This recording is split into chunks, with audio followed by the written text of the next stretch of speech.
Mi nombre es Venus. Venus McFlytrap para ser más exactos. Ella es Cleo, una persona nada amable. ¡Ay! Oh, disculpa, lo siento, no te vi. ¡Uy! Lo que faltaba. ¿Una nueva? ¡Uy! Arruinándome el día. Lo siento. ¡Uy! ¡Qué bonito paisaje! ¡Uy! ¿Quién eres? Eres nueva, ¿verdad? Te puedo dar una mano. Me llamo Honey.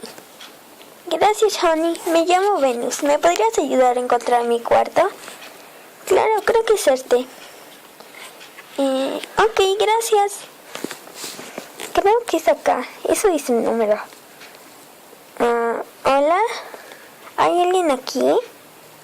Creo que no es este cuarto. Espero que sí sea este. ¡Hola! ¡Ay, quién eres! Me llamo Draculaura. Soy tu compañera de piso. Ah, yo soy Venus. Eres nueva, ¿verdad? Sí. Bueno, te daré un recorrido. Está bien. Estas son nuestras camas. Puedes elegir la que quieras. Oh, ok. Muchas gracias. Vamos a la cocina. Oh, ¿hay cocina?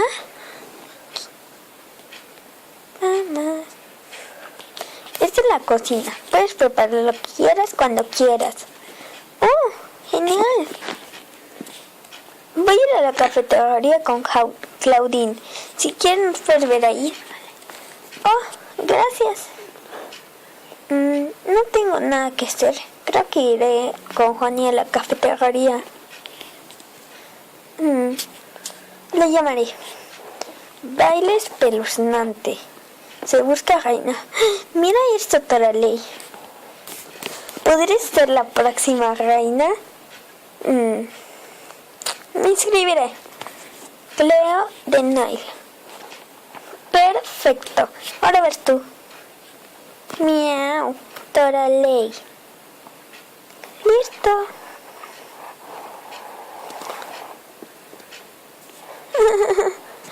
Mira esto, Venus. Baile espeluznante. Se escogerá reina. Deberías inscribirme. Sí, yo te grabaré mientras te inscribes. ¿Ok? Bueno, ¿y por qué no te escribes tú, Honey?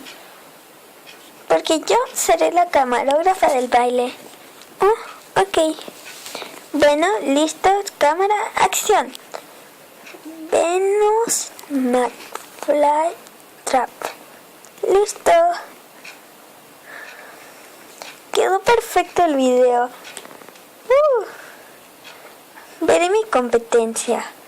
Cleo, Toralei, Venus. ¿En serio, Venus? Oh, no lo puedo creer otra vez. Oh. Tú, ¿cómo te pudiste inscribir al baile? No sé que nunca vas a poder ganar. No eres popular. ¿Y tú quién dices quién se inscribe y quién no? Oh, no lo puedo creer. Aún así yo voy a ganar. Lo veremos en el baile. Y tú, por ser su cómplice, y mira ese cabello, tú nunca ganarías. Hey, no te metas con mi cabello, lacia aburrida. El día del baile veremos quién gana. No puedo creer que Cleo sea tan pesada. Así ha sido.